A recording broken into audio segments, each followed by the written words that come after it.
28-7-7 for LeBron in the victory. He's speaking with Mike in the media. Hey, LeBron, I just wanted to gauge the importance over your career of having vets at the end of the bench like a Dudley that can still come in and give a positive impact on the court, as opposed to just sort of leave behind the locker room, and just what you've seen from that over the course of your career. I've been fortunate enough to play with some real true professionals when it comes to that role, and guys that are stars in their role.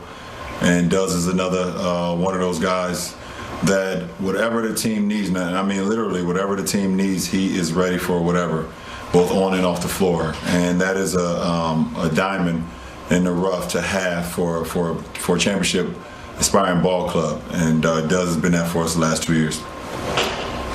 Yeah, with everything going on this season and how unique games are and no fans and stadiums, you guys are still 7-3. I just wondered if you could assess what you've seen from your squad at this point. Through the first 10 games, I think we've played B plus basketball, and that is absolutely okay because we are a team that added basically 5 new pieces to the rotation, and Trez and Dennis, Mark, Wes, and also Taylor. We've added 5 new pieces to our regular rotation, and we're still learning each other. We're getting accustomed to different lineups, playing with different guys. But I think through the first 10 games, we've played pretty good basketball. We want to be better, and but through the first 10 games, I think B plus. I would give our grade, and that lets me know that we have room to improve, which is a bright spot. Can you guys hear me over there? I can. Okay. You're frozen on my side, but I'm going to keep going. Kyle? Hey, LeBron. Just specifically with Wesley, you guys obviously were really connecting well, especially in the third quarter. What has a guy like that, who obviously a great shooter, what has he adapted to kind of get into places where you can get the ball to him, and what have you learned about his game? He's a D&3 guy. Defensively, he's going to always take the matchup of the best perimeter guy on the other side, and that's what gets him into the flow of the game. Defending Zach LaVine tonight. I think we lost connection. Can you guys hear me? Howdy.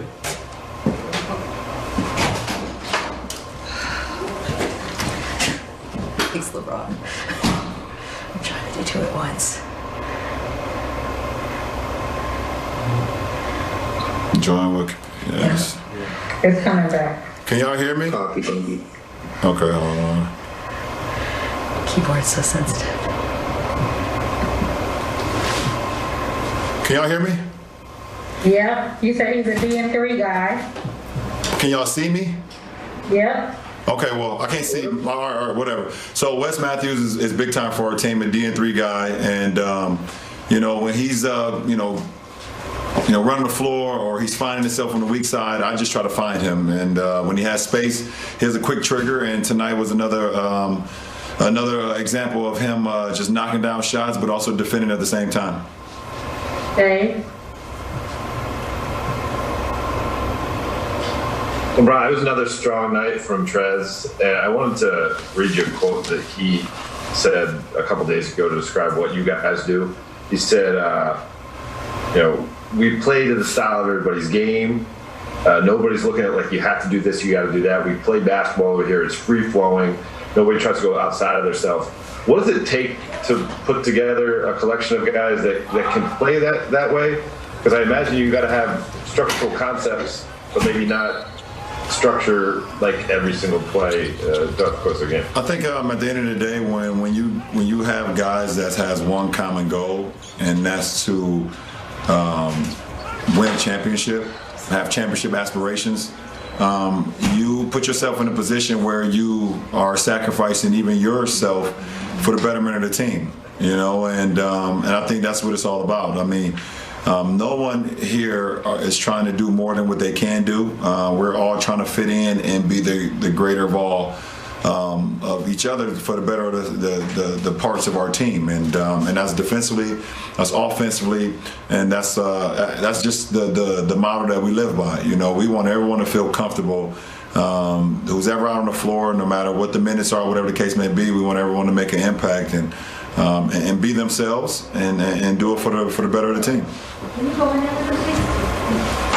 Dan? Hey, LeBron. What's your feel for the rest of the league right now? I know, obviously, things are so strange. Lineups change all the time. Is it feel different as you see teams and kind of get your first looks at them throughout the year, this year versus any other year? Yeah, I mean, it's totally different, obviously. You know, in a back-to-back situation like tonight, you know, having a home, you know, the fans will give you that extra energy, give you that extra push. You know, if you're able to make a run, like we did in the fourth quarter at one point, you know, the fans get extremely hyped, loud, and they give you an extra, like a third gas, you know, a third wind. You know, so, you know, the games, you know, on the home and on the road are just, it's very challenging. You have to have it mentally. You know, you have to give each other energy. You have to give yourself energy, talk your way through a lot of it, say, you know, challenge yourself. So the games are definitely different. And then going on the road, it's our first time, you know, playing Houston on the home. For them, it's going to be different as well. But, you know, we look forward to it.